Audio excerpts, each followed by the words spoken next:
All right, hey guys, here we are. I'm going to take a look at this. I'm wondering, with this wind, if you can't do something along the lines of just looking at these options, maybe gear ball. I just wonder if this travels far enough and we can use some kind of top spin, because getting this up here far is going to be ideal. So there's 5, 10. And the problem is I am moving down to lower ground here, which is going to cause this ball to kind of short hop on me. But you'll also see that I'm going to try to do some curl here. It looks like I got relatively perfect ball. But when I move the target down to lower ground, what happens is it ends up short hopping there. It's going to land shorter than what you originally saw. But getting this up here in this fashion is going to make it a much easier shot than going over here to the left. So some risk reward there is going to be ideal. So let's see what my opponent does. He also going that way. It's like more of like a jewel ball. So the problem that I have with this is going to land into this neck severely. So the same thing's going to happen here. He's going to play the rings. This is going to be lower ground, so it's going to land short. This isn't going to get much more past this.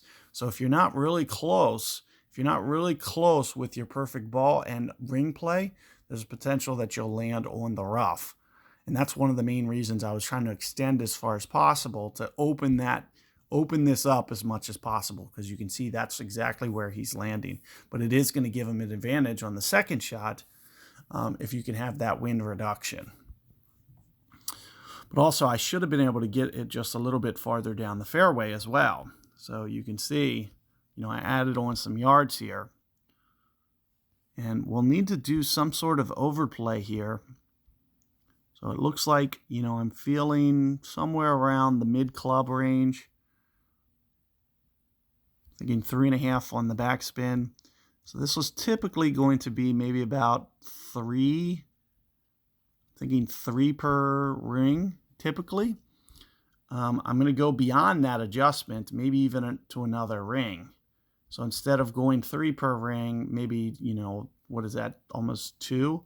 I'm going to go a little bit closer. Instead of going 4 rings, I'm going to go 5. I'm going to need an overplay because, part of the reason being the fact that this is a gear ball.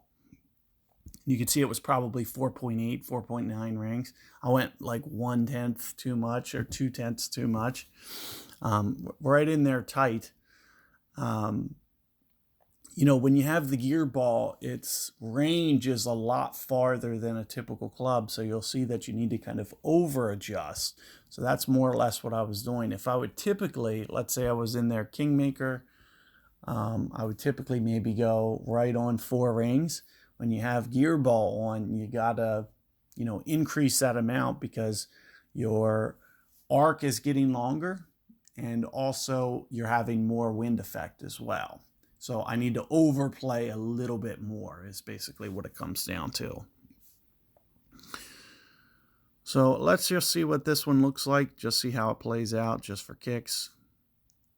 I'm not really sure in terms of the ring adjustment. That seems maybe a little bit light just by eyeballing it, but no, it looked actually pretty good from land zone. So, but you'll want to avoid landing on that fringe. It's not a very good land zone.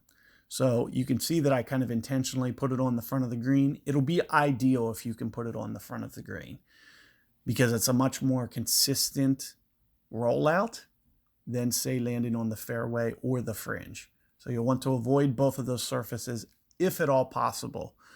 As long as you can still have, a little bit of rollout. So no more than 4 backspin in a tailwind. So keep all that in mind. Good luck, and I'll see you on the next one.